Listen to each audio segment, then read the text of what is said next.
The night everything changed started like one of the most ordinary nights of my life. I did not expect anything different. That was the problem. I had built my whole life around things staying exactly the same, and I believed that was enough. I did not know that one quiet ride home would force me to face feelings I had been avoiding for years. My name is Anthony. I am 30 years old, and I live in a small rented house on the edge of town, not far from the industrial zone. It is nothing special, just a narrow driveway, a short porch, and a backyard that mostly belongs to my dog. The street is quiet, the kind of place where nothing happens, and that is the reason people stay. I liked that about it. I liked knowing what my days would look like before they even started. I had been working at the same manufacturing plant for a little over 4 years. We made industrial components for large assembly lines. It was not exciting work, but it was steady. The schedule never changed. The machines were loud but familiar. The routine mattered to me more than chasing something bigger. I worked second shift most days. Same hours, same coworkers, same drive home or bus ride depending on the weather. Predictable felt safe. After work, my life was simple. I let my dog out, made something quick to eat, and spent the evening in silence. Sometimes I watched television. Sometimes I just sat on the couch scrolling on my phone, listening to the house settle. I did not have a girlfriend. I did not feel like I needed one. Quiet evenings felt earned, peaceful enough. At work, I had been paired with the same person for almost 2 years. Her name was Susan. She was 27. She was everything I was not. Loud where I was quiet. Restless where I was steady. She talked constantly and laughed easily. She always had a story about her weekend, about a guy she was seeing, about some problem that never fully resolved. She hated silence. I lived in it. Susan had a car, and more often than not, she offered to give me a ride home after our shift. I never asked. She just did it. During those rides, she talked and I listened. That was our rhythm. She complained about her exes, joked about bad dates, and said she hated being alone but also hated feeling tied down. She brought snacks to work and shared them without thinking. She remembered small things about me, like how I took my coffee or how my dog once got sick and I had to leave early. People at work noticed us. A quiet guy and a loud woman working side by side for that long, getting into the same car every night. A few jokes were made, a few looks exchanged. I ignored all of it. The truth was, I knew Susan liked me. Not in a vague way. I could feel it in how she looked at me when she thought I was not paying attention. In how she always waited for me at the end of the shift instead of leaving right away. But I never acted on it. Not because I did not find her attractive. I did. And not because I did not enjoy her company. I did. But we were too different. She lived fast. I moved slow. She chased noise. I protected silence. I could not picture us outside the factory walls trying to build something real. I did not want to open a door I was not sure I could walk through, so I stayed where I was. Friendly, polite, safe. For a long time, that worked. The rides home continued. The conversations stayed easy. My life stayed exactly the way it was. Stable. Controlled. I thought that was enough. The day it happened started like any other. Same early alarm, same half-awake shower, same quick breakfast while my dog circled my feet like it was his job to supervise me. Nothing felt different, and that was the point. My life had been built around things staying the same. At the plant, the smell of oil and metal hit me the moment I walked in. The noise wrapped around you and never let go. Susan was already at our station when I arrived. Same ponytail, same work shirt, same energy. She greeted me like any other day. If there was something behind her eyes, she did not show it. We worked through the shift like we always did, checking measurements, moving parts down the line, calling out small adjustments without thinking about it. Susan talked, but less than usual. Fewer stories about guys. Fewer jokes about her weekend. Just light comments and complaints about the vending machine being out of her favorite drink. When the shift ended, we walked out with the rest of the crew. The cold air hit hard. The parking lot lights cast long shadows across the pavement. Susan waited by her car like she always did and asked if I needed a ride. I said yes without thinking. The moment I got into the car, I felt the difference. The radio was off. Susan usually had something playing. She pulled out of the lot slowly, both hands on the wheel, eyes forward. No talking. Just the hum of the heater and the sound of tires on the road. Halfway to my place, the silence started to feel heavy. I asked if she was okay. She said she was fine, but the answer came too fast. She said she was just thinking. When we reached my street, she parked in front of my house and did not turn the engine off right away. She sat there staring ahead like she was gathering courage. When she finally looked at me, her expression stopped my breath. She said she could not keep doing this. I asked what she meant. She told me she could not keep waiting for me to make the first move. My heart felt louder than the heater. My hands went numb. I tried to speak, but nothing came out. Susan watched me like she already knew what my silence meant. Then she leaned in and kissed me.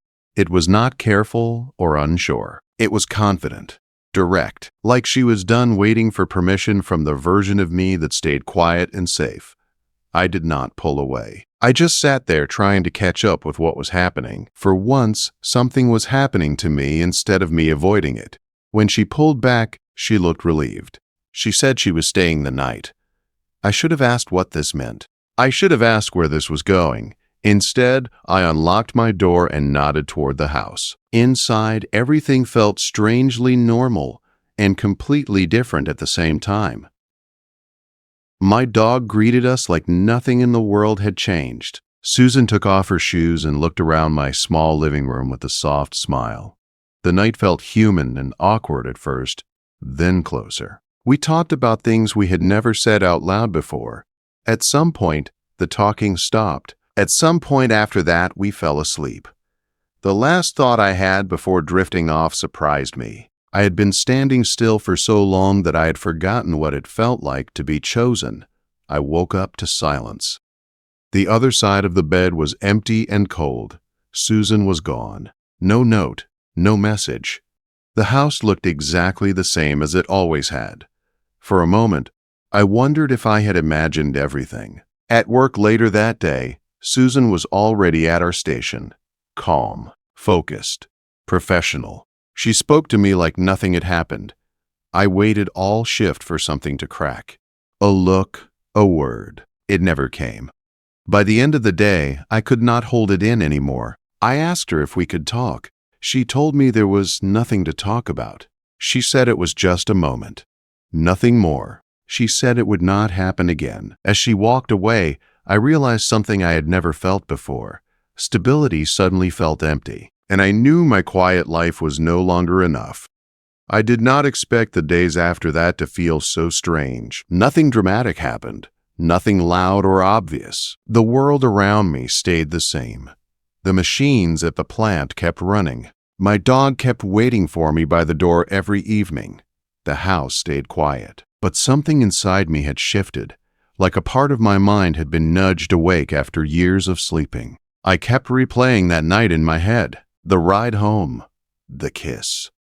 The way she said she could not keep waiting for me to make the first move. Then waking up alone, as if it had all been something temporary, something she stepped into for a moment and left without looking back. I told myself to focus on work, to fall back into the routine that used to steady me.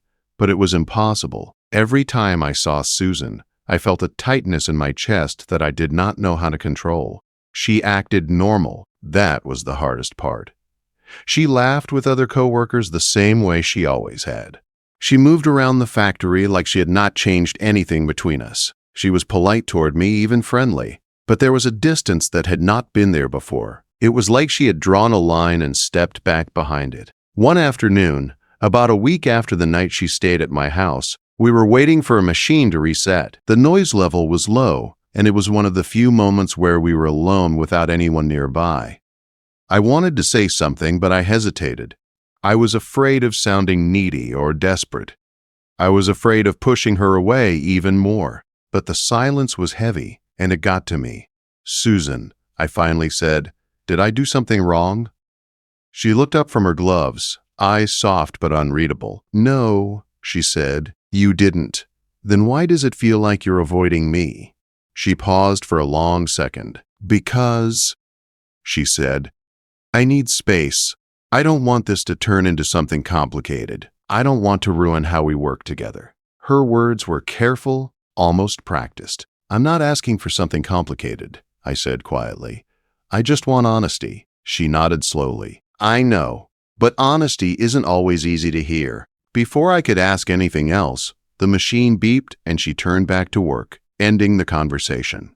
After that day, the space between us grew even wider. She still spoke to me when she had to, but only about work. She stopped offering me rides home unless it was raining hard enough for safety concerns. And even then, the car rides were different. The radio was loud enough to fill every second. She hardly looked in my direction. It felt strange how quickly a routine built over years could come undone. I started walking home more often, not because I wanted to avoid her, but because being in her car felt like sitting in a room full of memories that she had already cleaned out. Walking gave me time to think, even though thinking was the last thing I wanted. My dog noticed something was different. He followed me around more than usual, laying his head on my knee whenever I sat down. I guess animals sense these things. I spent nights replaying everything she had ever said, wondering if I had missed something obvious. Days passed. Weeks passed. The ache did not go away. It only settled deeper. One Friday evening after another long shift where we barely spoke, I made a decision. I could not keep guessing what she felt or what she wanted. The quiet was eating at me in a way silence never had before. When most of the crew had clocked out and the plant was beginning to empty, I approached her near the loading dock. The air was cold. The lights were dim. I could hear the hum of machinery echoing faintly from inside the building. "Susan," I said softly, "can we talk? For real this time?" She looked tired but nodded. "Okay." I stood in front of her, trying to find the right words, but everything I wanted to say felt tangled. "I need you to tell me the truth," I said. "Not the easy version, the real one." She let out a slow breath, as if she had been preparing for this. "You're not going to like it," she said. "Say it anyway." She folded her arms, not defensively, but like she needed to hold herself steady. "What happened that night," she began, "was not an accident.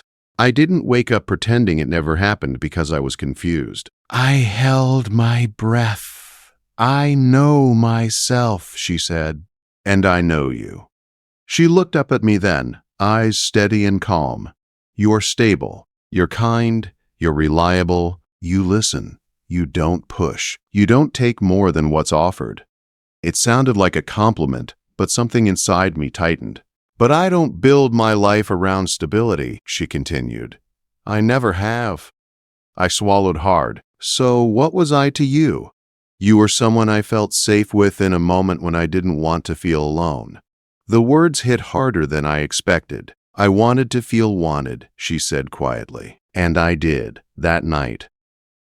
But wanting someone and choosing them are not the same thing. I looked down at my hands, unsure if I should feel angry or just tired. "So when you say there's no us," I said, "you mean there never could be?" "Yes," she answered, without hesitation. "Not because of anything you did, not because you're missing something, but because what you want isn't what I'm looking for." The air felt colder than before. I nodded slowly, even though my heart felt like it had dropped somewhere around my feet. She picked up her bag. "I don't want this to turn into resentment. We work well together." "I want to keep it that way." I watched her walk away, her footsteps echoing on the concrete. I stayed behind, staring at the ground, listening to the fading hum of the plant behind me. It was strange how a single conversation could end something that never officially began. When I finally walked to my car, the night felt heavier. The world around me looked the same, but I wasn't the same. I knew that whatever came next would change the way I saw everything before it. I just did not know how much. Life didn't fall apart after that conversation. It didn't break open or crash down around me. Nothing dramatic happened. Instead, everything kept moving exactly the same, and for some reason that made it hurt more. I still woke up early, I still fed my dog. I still drove to work and stood at the same machines under the same loud fluorescent lights.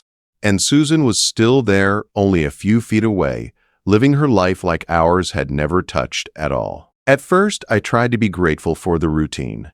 I told myself it would help me forget, help me let things fade back into the background the way they used to. But routines can turn into traps, especially when your mind keeps wandering back to someone who has already stepped forward without you. At work, Susan and I spoke only about what needed to be done. The rhythm we once had, the small jokes, the casual comments, the simple comfort of being near each other, was gone. She did not seem angry. She did not seem guilty. She simply seemed resolved, like she had made her peace with the situation, long before I ever understood what the situation really was.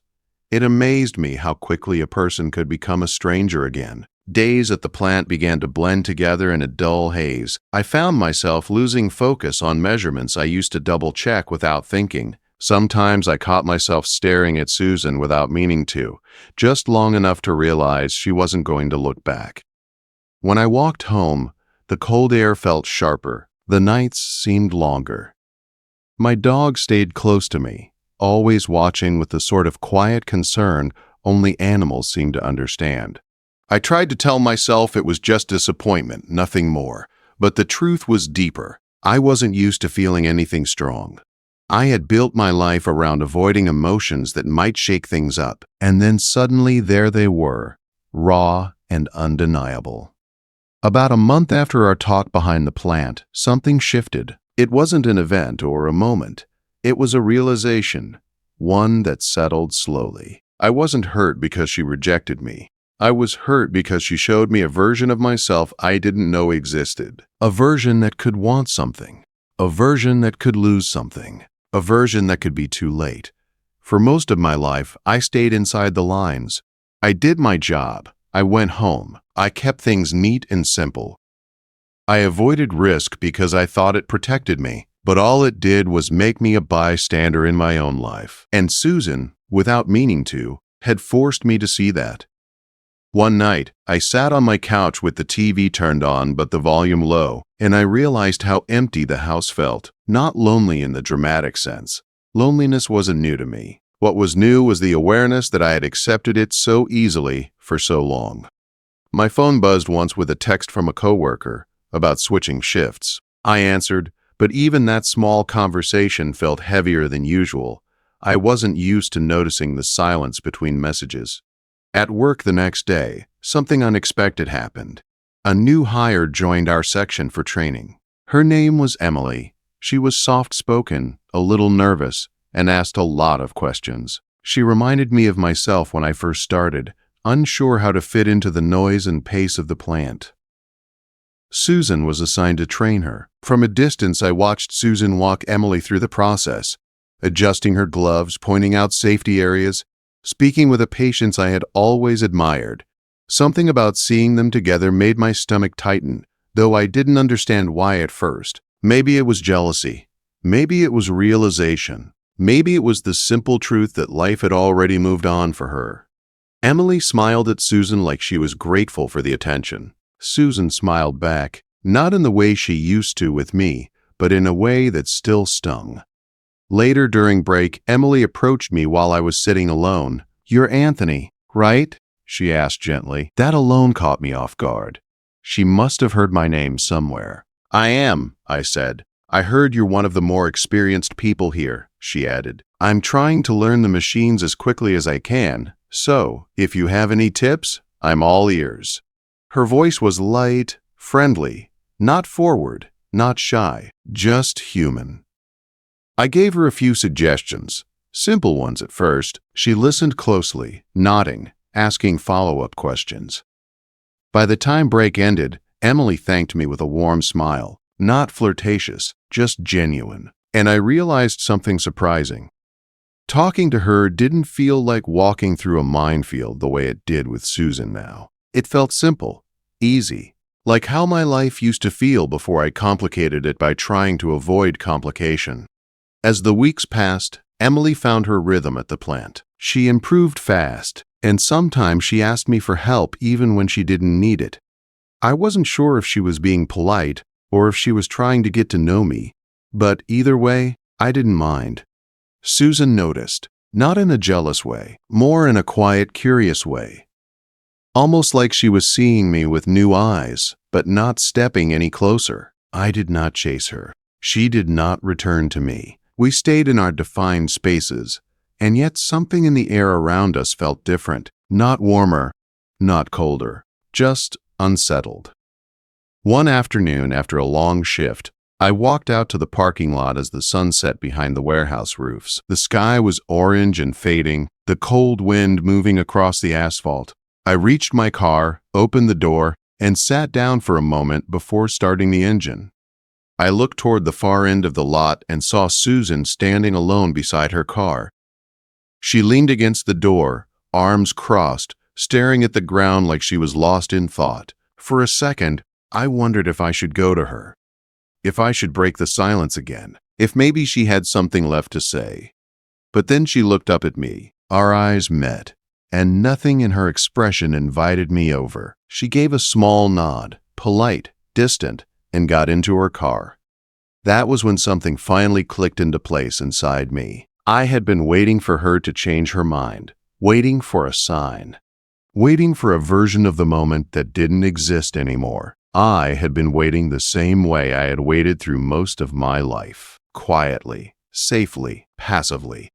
And all waiting had ever done was give me the chance to lose things that might have been possible. I drove home that evening with a strange calm in my chest. Not peace exactly, not closure either.